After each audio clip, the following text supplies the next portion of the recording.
हाथ उठाइए इंशाअल्लाह। बेटा की शादी फ्री में नहीं होगी, हाथ उठाइए इंशाअल्लाह। खैर माशाअल्लाह, डिस ब्रेक मार करके आप साबित कर रहे हैं कि आप जलसे ही में ससुराल में नहीं। अल्लाह आपको जज़ाए खैर दे। बहुत अच्छा सुन रहे हैं, अल्लाह आपको जज़ाए खैर दे। अल्लाह के रसूल ने पूरी जिंदगी 27 जंग लड़ी है। 27 लड़ाई अल्लाह के रसूल ने पूरी जिंदगी में लड़ी है। और दोनों तरफ से लोग कितने मारे गए? 1018। 27 लड़ाई में कितने लोग मारे गए? 1018। और यहाँ फलस्तीन और इस्राइल की जंग में अब तक लोग हजारों लोग मारे गए, लाखों लोग बेघर हो गए। क्यों? हमारे नबी के जमाने में लड़ाई हुई है, लेकिन मरने वाले लोग कम हैं, बचने वाले लोग ज्यादा हैं। क्यों? नबी ने माफ किया, बदला नहीं लिया। नबी ने मदद की, मदद से हाथ नहीं खींचा। नबी ने मोहब्बत की, नफरत नहीं की। 1984 की रिपोर्ट है, 50 साल के अंदर इस्लाम अमेरिका में कितना फैला है पता है? 235% इस्लाम फैला।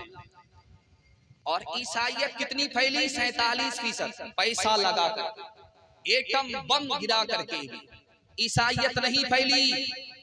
एटम बम गिरा करके, पैसा से सौदा करके भी ईसाइयत नहीं फैली।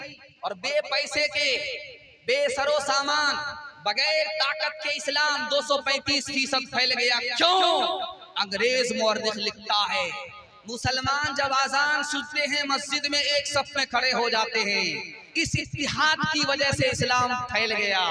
मोहम्मद सल्लल्लाहु अलैहि वसल्लम जैसे बड़े नबी मिल गए इस उम्मत को, ये इस्लाम फैल गया। मोहम्मद की वजह से इस्लाम फैला, मस्जिद की वजह से इस्लाम फैला, इत्तिहाद की वजह से इस्लाम फैला। बेशक। तीसरी बात सुनिए, 17 साल अभी हमारे नबी की उम्र है। 17 साल जंग हो गई, बस्ती के लोग लड़ गए, तो हमारे नबी आंसू बहाने लगे। उसके बाद जंग बंदी का ऐलान हो गया। जुमे की रात है, दुआ कीजिए अल्लाह फलस्तीन और इसराइल के हक में खैर के फैसले फरमाए, आमीन। जंग को खत्म फरमाए, अमन और सुलह की राह को अल्लाह मफ्तूह फरमाए, आमीन। ध्यान से सुनिएगा। अल्लाह के रसूल सल्लल्लाहु अलैहि वसल्लम कहते हैं, मेरी उम्र 17 साल है। लोग जब जंग करने लगे आपस में, तो मैं सबसे ज्यादा आंसू बहाने लगा, मुझे सबसे ज्यादा गम हुआ। और जैसे ही उस जंग बंदी का ऐलान हुआ कि कल से जंग नहीं होगी, सबको भाई भाई बन करके मोहब्बत से जीना है, कल के दिन को भूल जाना है, भाई भाई बन करके जिंदगी गुजारना है। जैसे ही ऐलान हुआ, मुझे 40 साल पहले इतनी कभी खुशी नहीं हुई थी जिस दिन, उस दिन खुशी। उस दिन खुशी की बात क्या थी, ये राज आपको बता रहा हूं। उसमें ऐलान हुआ, जिनका घर तबाह कर दिया गया, जो बेचारे गरीब हो गए, अब वो कैसे तरक्की करेंगे? तो हम उसको पैसा देंगे, वो पैसे से तिजारत करेंगे, गरीब उसको नहीं रहने देंगे। जिसका घर तबाह हो गया है उसको दोबारा बना करके देंगे, जो गरीब हो गया है उसको पैसे देंगे, पैसे से वो तिजारत करेगा, वो पीछे नहीं रहेगा, एक सफ में आ जाएगा। इस बात की अल्लाह के रसूल को इतनी खुशी हुई कि कहते हैं कि 40 साल पहले मुझे इतनी खुशी कभी नहीं हुई थी। अल्लाह, हाथ उठा करके वादा कीजिए, इंशाअल्लाह मोहब्बत से जिएंगे, मोहब्बत से मरेंगे। हाथ उठाइए इंशाअल्लाह। मेरा कायद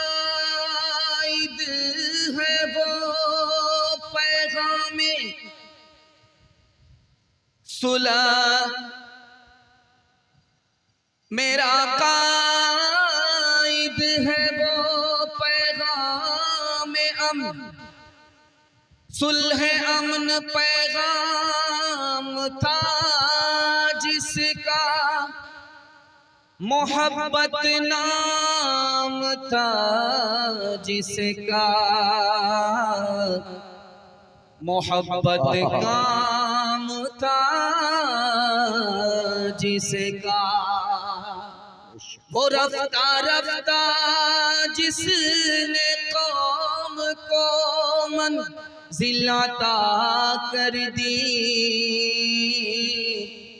कली आगाज थी जिसकी, चमन अंजाम था जिसका, फातिहाना मक्का आए, फातिहाना मक्का आए, सर झुकाए चश्मे नम, फातिहाना मक्का आए, सर झुकाए चश्मे नम, फातिहाना मक्का आए, सर झुकाए चश्मे नम, फातिहाना मक्का आए, सर झुकाए चश्मे नम, फातिहाना मक्का आए, सर झुकाए चश्मे नम, अमन का ऐलान किया,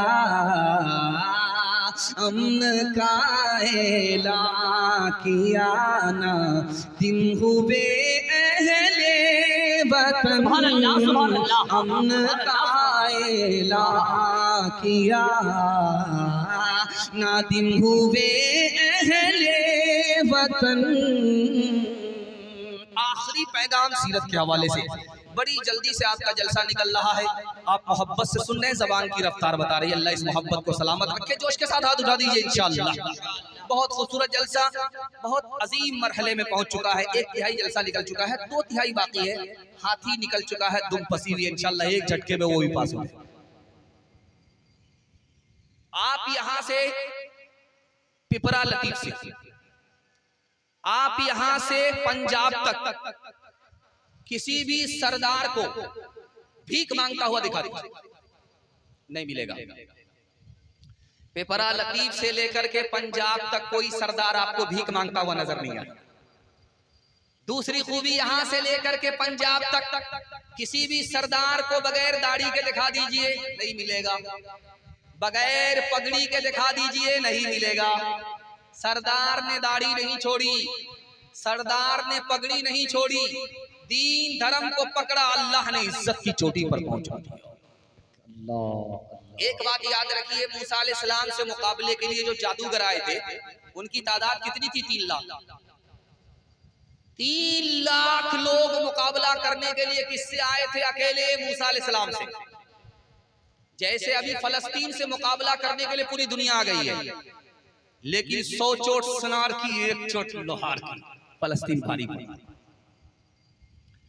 अब 3 लाख जादूगर मूसा अलैहिस्सलाम से मुकाबला करने के लिए आए, और मुकाबला करने के लिए किससे आए थे? रस्सी लेकर के आए। उस रस्सी को कितने ऊंट पर लाया गया था? 3000 ऊंट पर लाया गया। अल्लाह, जिस रस्सी को सांप बनाने के लिए 3 लाख लोग मूसा अलैहिस्सलाम के मुकाबले में आए थे, वो ऊंट कितने थे? 3000। उनकी तादाद कितनी थी? 3 लाख। लेकिन जादूगर मुसलमान हो गए। जो मूसा को शिकस्त देने के लिए आए थे, वही शिकस्त खा गए। जानते हैं ये राज क्या है? मूसा अलैहिस्सलाम ने अल्लाह से पूछा, मेरे परवरदिगार, फिरौन मुसलमान नहीं हुआ, ये जादूगर जो हमसे मुकाबला करने के लिए आए थे, ये कैसे मुसलमान हो गए? कहे मूसा, वो तुम्हारी दाढ़ी लेकर के आए थे, वो तुम्हारा कपड़ा पहन करके आए थे, तुम्हारी नकल उतार रहे थे। मेरी रहमत ने गवारा नहीं किया, जो मेरे महबूब की नकल उतारे उसको जहन्नम में डाले, इसलिए हमने उसको सजदे में गिरा दिया, कलमा पढ़कर वो मुसलमान। सुभान अल्लाह, सुभान अल्लाह। एक बात याद रखिए, सारी दुनिया को मालूम है अल्लाह के रसूल के चचा मुसलमान नहीं हुए। कौन? अबू तालिब। आपको हैरत होगी, अल्लाह के रसूल के चचा हैं, इस्लाम का साथ दिया, मुसलमान का साथ दिया, मुसलमान नहीं हुए। राज बता रहा हूँ, हाथ जोड़ करके आपसे कहता हूँ, दाढ़ी नहीं रखते हैं कोई फर्क नहीं पड़ेगा। आप दाढ़ी कटाते हैं, इसको गुनाह मानिए कि हमसे गुनाह हो रहा है, ईमान सलामत रहे। लेकिन दाढ़ी की तौहीन मत कीजिएगा। दाढ़ी इसलिए नहीं रखता हूँ कि खुजली होती है, बैगन खाया हुआ लगता हूँ, ये दाढ़ी की तौहीन है। दाढ़ी इसलिए नहीं रखता हूँ कि बूढ़ा मालूम होता हूँ, दाढ़ी की तौहीन है। हाथ जोड़ करके आपसे कहता हूं, दाढ़ी नहीं रखना है, मत रखिए, तौबा करते रहिए, ईमान सलामत रहेगा। दाढ़ी की तौहीन मत कीजिएगा। दाढ़ी नबी की पसंद है, तौहीन करेंगे ईमान चला जाएगा। अबू तालिब से हाथ जोड़ करके आपके अल्लाह के रसूल ने कहा, चचा जान सजदा कीजिए, मैं मेराज से अल्लाह के यहाँ ये तोहफा लेकर गया, आप इस सजदा को कबूल कर लीजिए। मैं मेराज में गया था, अर्श से सजदा लेकर के आया हूं जमीन पर, आप इस सजदा को कबूल कर लीजिए। अबू तालिब ने क्या कहा, सजदा कैसे करते?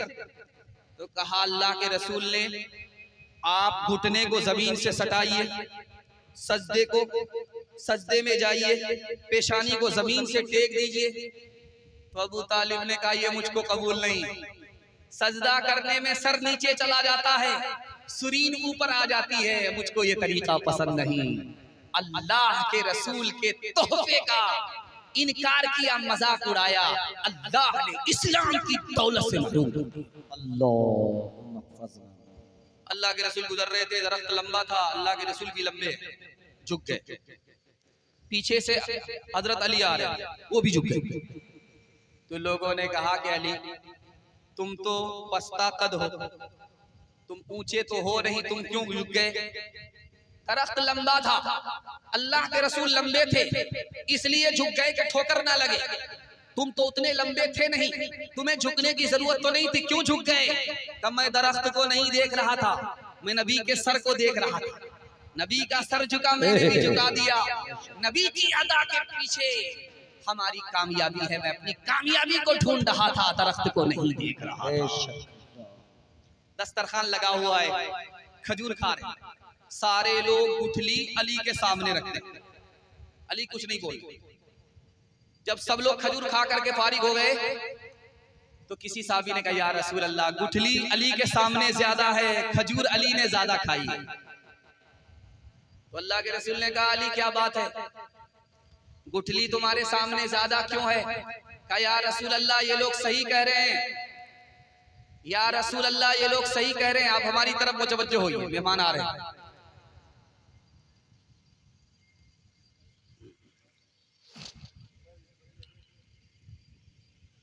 दस्तरखान पर खजूर खा रहे हैं, सारे लोग अली के सामने गुठली रखते हैं, अली खामोश है, कुछ नहीं बोल रहे। एक सहाबी ने कहा, या रसूल अल्लाह, गुठली अली के सामने ज्यादा है, खजूर अली ने ज्यादा खाई।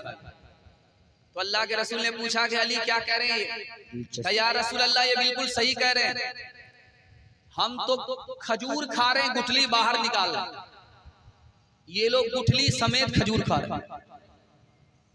हकीकत खुराफात में खो गई, ये उम्मत रिवायात में खो गई, हकीकत खुराफात में खो गई, हकीकत खुराफात में खो गई, ये उम्मत रिवायात में खो गई। बुझी इश्क की आग अंधेर है, मुसलमान नहीं रात का ढेर है, बुझी इश्क की आग अंधेर है।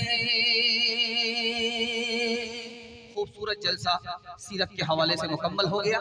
कुरान के हवाले से आप लोग पैगाम सुनने के लिए जा रहे हैं, आधा जलसा निकल चुका है, आधा जलसा बाकी है। अल्लाह आपको कुरान की अजमत के लिए, कुरान से मोहब्बत के लिए, कुरान पर अमल के लिए कबूल फरमाए, आमीन। ध्यान से सुनिएगा, एक खास बात जबान से निकलती है यार, बगैर समझे कुरान पढ़ने से क्या फायदा होता है? बहुत खतरनाक जुमला है, भूल से नहीं बोलना, ईमान जाने का खतरा। लोग कह देते हैं जोश में, यार इस कुरान को पढ़ने से सवाब आखिरत में मिलता है, दुनिया में कोई फायदा नहीं होता। बहुत खतरनाक जुमला, ईमान जाने का खतरा, भूल से नहीं बोलना। मुसलमानों को पहली बार मुल्क मिला, एक आदमी ने जोश में बोला, कुरान जिंदाबाद, कुरान जिंदाबाद, कुरान जिंदाबाद। लोगों ने कहा, क्या कहना चाहते हो? कहा, हमारा मुल्क आजाद हुआ, हम अपने मुल्क में कुरान का कानून लाना चाहते हैं। तो उस मुल्क का जो बूढ़ा सदर था, वो मुसलमान होकर के क्या बोल रहा है, इस घर को आग लग गई घर के चिराग से। उसने क्या बोला, दिस इज ओल्ड बुक, ये पुरानी किताब है, अब हमको इसकी जरूरत नहीं है। नौज़ुबिल्लाह। आखिरी मिसाल है, पैगाम खत्म कर रहा हूं, बेटा बीमार है। जलसा के आलिमों ने कहा कि दो काम करो तुम्हारा बेटा तंदुरुस्त हो जाए। का क्या काम करना होगा? का जानवर है तो कुर्बानी कर दो, गरीबों को बांट दो। जानवर नहीं है तो कुरान खानी करा दो, तुम्हारा बेटा बीमार सही हो जाएगा। वो एक नंबर का कंजर था, कंजूस था, बखील था, मक्खी चूस था। वो बोला जानवर तो है लेकिन बात बहियार में है, अब लाने में कौन जाएगा कौन लाएगा, कुरान खानी कर दीजिए। तो लोगों ने कहा कि दिल का चोर पकड़ा गया। कुरान तो जबान पर है, माल दिल के अंदर पहुंच गया। अखबार रोज पढ़ेंगे, कुरान कभी कभी हाथ उठाइए, बिल्कुल सही जा रहा है। शुक्र है राह तरक्की में अगर बढ़ते हो, शुक्र है राह, शुक्र है राह तरक्की में अगर बढ़ते हो, ये तो बतलाओ कि कुरान कभी पढ़ते हो, ये तो बतलाओ। वो ज़माने में मुअज़्ज़ज़ थे मुसलमान होकर, और हम खार हुए तारिक कुरान हो गए, और हम खार। बहुत खूबसूरत पैगाम जल्दी से निकल गया, और एक अजीब गरीब पैगाम आपकी खिदमत में आ रहा है दुनिया और आखिरत के हवाले से। बहुत खूबसूरत पैगाम है, आपको सुन करके भी हैरत होगी, एहसास भी होगा। और अगर आपने बहुत मजबूती के साथ एहसास कर लिया तो मुझे यकीन है कि यही एक पैगाम आपको जिंदगी भर के लिए कामयाब कर देगा। ध्यान से सुनिएगा, ये जो दुनिया है ये सांप की तरह। सांप को जब आप छुएंगे तो बड़ा मुलायम मालूम होगा, बहुत मजा आएगा। सांप का बदन इतना मुलायम होता है, बच्चे को पकड़ा दीजिए वो छोड़ने का नाम नहीं लेगा। लेकिन सांप का डंक इतना खतरनाक होता है कि आदमी ही ऊपर चला जाता है। एक बात याद रखिए, दुनिया पानी है और इस दुनिया में हम लोग कश्ती हैं। कश्ती के नीचे पानी है, तब तो कश्ती यहां से वहां पहुंच जाती है। लेकिन अगर कश्ती के अंदर पानी आ जाए तो कश्ती डूब जाती है। अगर आपकी जेब में पैसा है चलेगा, कोई नुकसान नहीं है। अगर ये पैसा जेब से निकल करके आपके दिल के अंदर उतर गया तब तक आपके ईमान को बर्बाद कर देगा। आप देखेंगे आज भी वो चक्की मौजूद है, जाता जिसको बोलते हैं। भक्का बनाने के लिए आज भी चावल को फुला करके उसमें आटा निकाला जाता है, हाथ से वो चक्की चलाई जाती। तो चक्की को के किल्ले को पकड़ा, दाना मुंह में डाला और उसे चलाया, आटा बन गया। ये दुनिया की चक्की है, इसको चलाने से आटा मिलता है। लेकिन कभी दुनिया में इंसान आटा पीसता है, कभी दुनिया की चक्की ही इंसान को पीस करके रख देती है। एक खास बात और याद रखिए, ये जो दुनिया है एक जानवर है। उस जानवर का सर तो है लेकिन बाल नहीं है, उस जानवर की दुम तो है लेकिन बाल नहीं है। अब लोगों ने पूछा कि भाई ऐसा कौन सा जानवर है कि सर तो है लेकिन बाल नहीं, दुम है लेकिन बाल नहीं। कहा के दीनदार आदमी उसको लात मारता है सर पर, इससे उसके बाल खत्म। और दुनियादार उसकी दुम पकड़ना चाहता है, वो दुम छुड़ाता है, इसलिए न इधर बाल है न उधर बाल। एक बात याद रखिए खास तौर पर, इस दौर में जिसके पास ज्यादा पैसा है वो रात दिन तकिया पर सर रख करके ये सोचता रहता है कि यहाँ से जमीन खरीद लूं, वहां की जमीन खरीद लूं, यहाँ की जमीन खरीद लूं। सोना से बढ़कर के जमीन है, जमीन से बढ़कर के सोना नहीं। रात दिन यही चलता रहता है कि शहर में जमीन खरीदूं, वहां जमीन खरीदूं। आपको मुबारक हो, जितनी जमीन खरीद लीजिए, लेकिन ये सच्चाई है आपकी जब मौत होगी आपको 2 गज के अलावा कुछ नहीं मिलेगा। अल्लाह। निचूम नाम का आदमी था, खूब पैसा वाला था। आया बस्ती में, कहा कि कौन कौन आदमी जमीन बेचना चाहता है। एक आदमी खड़ा हो गया कि ठीक है, आप अपनी टोपी उतार करके रख दो, 1000 रुपया दे दो और यहां से पैदल चलते रहो। सूरज निकले तुम पैदल चलना शुरू करो, जब सूरज डूब जाए उससे पहले तुम टोपी के पास आ जाओ। इतनी जमीन हम 1000 में तुमको दे देंगे। बड़ा खुश हुआ, उसने टोपी उतारी, 1000 रुपया रखा और इस निशान के मुताबिक उसने चलना शुरू किया। चलता गया, लालच में आगे बढ़ता गया, बढ़ता गया, बढ़ता गया। सूरज को उसने देखा ही नहीं कि डूब रहा है। जब अचानक उसकी नजर आसमान पर पड़ी तो सूरज डूब रहा था। जल्दी से भागा कि मेरा पैसा बर्बाद हो जाएगा। भागते भागते अभी 2 हाथ दूर ही था कि सूरज डूब गया और उसकी जिंदगी का सूरज गुरूब हो गया। उसको भी मरने के बाद 2 गज जमीन ही मिली, इसके अलावा कुछ। अल्लाह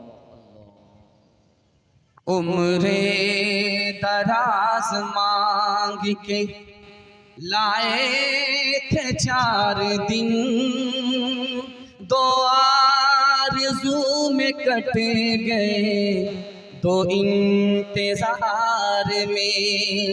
बुलबुल को पास बासे ना सयाद से गिला, किस्मत में कैद थी लिखी फसले बहार में। बुलबुल को पास बासे ना सयाद से गिला, किस्मत में कैद थी लिखी फसले बहार में। कितना है बदनसीब ज़फ़र दफन के लिए, 2 गज ज़मीन न मिल सकी कोई यार में। बड़ा खूबसूरत जलसा तेजी से निकल गया। हालात हाजरा फलस्तीन को सामने रखिए। 2 पैगाम आपकी खिदमत में आ रहा, सुनने के लिए तैयार है? जोश के साथ हाथ उठाइए इंशाअल्लाह। ध्यान से सुनिएगा, जल्दी से निकल जाए। 1257 में मुसलमानों की हुकूमत कैसे गई बता रहा। आज मुसलमानों को लोहे का चना चबाना पड़ रहा है। दुश्मन जिस जमीन पर काबिज हो गया, मुसलमानों की गलती क्या है? आज उस गलती की कितनी बड़ी सजा मिल रही है कि बिल्डिंग की बिल्डिंग जमीन बोस हो गई, हजारों बच्चे शहीद हो गए, लेकिन अभी तक जमीन आजाद नहीं हुई। कौन सी गलती मुसलमानों की थी दिखाने के लिए जा रहा हूं। 1257 में खिलाफत थी फलस्तीन में। वो फलस्तीन की खिलाफत कैसे गई आपको बताने के लिए जा रहा हूं। हनफी टकरा गया शाफई से, शाफई टकरा गया हनफी से। एक मुसलमान मसलक के नाम पर दूसरे मुसलमान से लड़ गया। लड़ाई की वजह से इनकी ताकत कमजोर हो गई, दुश्मन ने अपनी ताकत मजबूत कर ली। जब तलवार चली तो हनफी भी नहीं बचा, शाफई भी नहीं। अल्लाह अल्लाह अल्लाह। दूसरी गलती दिखाने के लिए जा रहा हूं, फलस्तीन कैसे गुलाम हो गया, इतनी बड़ी जमीन पर इसराइल कैसे काबिज हो गया दिखाने के लिए जा रहा हूं। ध्यान से सुनिएगा। बादशाह जो गद्दी पर बैठा हुआ था उसका नाम था खलीफा मोतसिम बिल्लाह और उसका वजीर जो था इब्ने अलकमी था। ये जो गद्दी पर बैठा हुआ बादशाह था ये शिया नहीं था, सुन्नी था। और जो उसका वजीर था जो दूसरी कुर्सी पर बैठा हुआ था वो शिया था। दोनों मसलक के नाम पर लड़ गए, कुर्सी भी गई, हुकूमत भी गई, फलस्तीन गुलाम भी गया। तीसरी बात को याद रखिए, मुसलमानों की हुकूमत अंदलुस में 800 साल रही। एक लम्हे की गलती से मुसलमानों के हाथ से हुकूमत चली गई और अभी तक वापस नहीं आई। वह इस्लाम भी नहीं है, मुसलमान भी नहीं है, गलती क्या दिखाने के लिए जा रहा। बाप का नाम है अबू मोहसिन, गद्दी पर बैठ करके हुकूमत कर रहा। बेटा वजीर है अबू अब्दुल्ला। बाप बेटे की लड़ाई में 800 साल की हुकूमत मुसलमान की चली। आपको पता है जिस हिंदुस्तान में आज आप तकरीर सुन रहे हैं, जलसा सुन रहे, कितना बड़ा था। ये कन्याकुमारी से लेकर के काबुल तक हिंदुस्तान था औरंगजेब बादशाह के दौर में। इतना बड़ा हिंदुस्तान औरंगजेब बादशाह के दौर में था। कैसे छोटा हो गया, मुसलमानों के हाथ से कैसे चला गया। ये राज आपको बता रहा हूँ। औरंगजेब बादशाह का 1707 ईस्वी में इंतकाल हुआ। 3 बेटे थे, कुर्सी के लिए तीनों बेटों का झगड़ा हुआ। हुकूमत छोटी हो गई मुसलमान के हाथ से हमेशा के लिए। दिखाने के लिए जा रहा हूं, ध्यान से सुनिएगा। ये आपने देखा होगा, ये बिहार है, बिहार के बाद बंगाल है। बंगाल में टाइगर था, उसका नाम था नवाब सिराजुद्दौला। नवाब सिराजुद्दौला के पास कितनी फौज थी? 70,000। अंग्रेज जो आया था मुकाबला करने के लिए, उसकी कितनी तादाद थी? सिर्फ 3,000। 3,000 अंग्रेज से 70,000 मुसलमान हार क्यों गए? मीर जाफर की गद्दारी की वजह से इस घर को आग लग गई, घर के चिराग से। आपने यही बिहार में एक नाम सुना है, जिला का बक्सर। 1764 ईस्वी में अंग्रेज से लड़ाई हुई। मीर कासिम मुसलमान के पास कितनी फौज है? 50,000। अंग्रेज की तादाद कितनी है? 7,000। 7,000 अंग्रेज से 50,000 मुसलमान हार क्यों गया? अपनों की गद्दारी की वजह से। नजफ खान गद्दार हुआ, मुसलमानों की हुकूमत चली गई। आखिरी बात सुना करके पैगाम को खत्म कर रहा हूं। अकल का नाखुन लेना है। एक बस्ती में रहना है, अगर जीना है, कयामत तक जीना है, तो एक साथ जीना हो। जहां झगड़ा शुरू किया तो ये भी मिटेंगे, वो भी मिटेंगे, सफेद हस्ती से नक्शा मिटा दिया। ध्यान से इसको सुनिएगा। टीपू सुल्तान 1799 में अंग्रेज से शिकस्त खा गए, शहीद हो गए। अंग्रेज को शिकस्त नहीं दे पाए, किसकी गद्दारी की वजह से? अपनों की गद्दारी की वजह से, मीर सादिक की गद्दारी की वजह से। टीपू सुल्तान जिसने अंग्रेज को 2 बार शिकस्त दिया, तीसरी बार शहीद हो गए। एक आखिरी बात बता रहा हूं, ये उड़ने वाला जो परिंदा है, इसमें सबसे ज्यादा बदतर कौन परिंदा है? कौवा। और चलने वाले जानवर में सबसे ज्यादा घटिया कौन है? कुत्ता। उड़ने वाले परिंदे में सबसे घटिया कौन? कौवा। क्यों? उसकी पेट में भूख नहीं है, आंख में भूख। लालच की वजह से सबसे ज्यादा घटिया कौवा। और चलने दौड़ने वाली मखलूक में, 4 टांग वाली मखलूक में सबसे ज्यादा घटिया कौन है? कुत्ता। कुत्ता घटिया क्यों है? 2 आदमी बहस कर रहे थे, यार कौवा घटिया है या कुत्ता घटिया है? एक आदमी बोला कौवा घटिया। कहा क्यों तुम कह रहे हो कौवा को घटिया क्यों कह रहे हो? उड़ने वाला परिंदा, उसका क्या कसूर है? कहा लालच बहुत है, लालची बहुत, इसकी वजह से वो घटिया। कहा कि कुत्ता घटिया क्यों है? कहा ये दूसरे के लिए तो रात भर जागता है, लेकिन अपनी कौम को न खाने देता है, न खुद खाता है। इससे बढ़ करके घटिया कोई। एक लालच की वजह से बर्बाद, दूसरा झगड़े की वजह से बर्बाद। एक आखिरी मिसाल है, पैगाम खत्म कर रहा हूं। ये जमात वाले घूमते, रमजान का दिन था, चले गए मस्जिद में। एक मस्जिद वाला कहता, ओ जमात वाले, मस्जिद में दाखिल होना चाहते हो, मुनाजरा करना हो, तरावी 8 रकात है या 20 रकात? जमात वाले फंस गए। लेकिन होते हैं अक्लमंद, समझदार। कहा भाई साहब हम लोग तो पढ़े लिखे नहीं हैं, आलिम उलमा नहीं हैं, हमसे क्यों मुनाजरा करना चाहते हो? जब तक मुनाजरा नहीं करोगे, ये साबित नहीं करोगे कि तरावी 8 रकात है या 20 रकात है, मस्जिद में दाखिल होने नहीं देंगे। जमात वाले ने दिमाग लगा। जमात वाले ने कहा देखिए भाई साहब, हम बता रहे हैं, जो 8 रकात पढ़ते हैं वो बहुत कम पढ़ते हैं, लेकिन पढ़ते हैं। जो 20 रकात पढ़ते हैं वो कुछ ज्यादा ही पढ़ लेते हैं, लेकिन पढ़ते हैं। हम तो उनको पकड़ने के लिए आए हैं जो ये भी नहीं पढ़ते, वो भी नहीं पढ़ते। तुम्हारा इत्तेहादे बा हमी दीवार आहंग था, मुखालिफ एक का जो था, वो गोया सब का दुश्मन था। तुम्हारे हाथ में तुम्हारी हिम्मतों का अर्श आज़म पर नशीमन था। तुम्हारे हाथ में आफाक का हर इल्म हर फन था। तुम अपनी हक परस्ती से दबा लेते थे दुनिया को, को खुदा के सामने झुक कर झुका लेते थे आदा को, खुदा के सामने झुक कर झुका लेते थे आदा को। ध्यान से सुनिएगा हालात क्या है, फलस्तीन और इसराइल के हालात क्या होंगे ये मैं बताने के लिए जा रहा हूँ। इस पैगाम में सुनने के लिए तैयार है? जोश के साथ हाथ उठाइए इंशाअल्लाह। देखिएगा वो दिन दूर नहीं है, बड़ी जल्दी आप अपनी पेशानी की आंख से देख लेंगे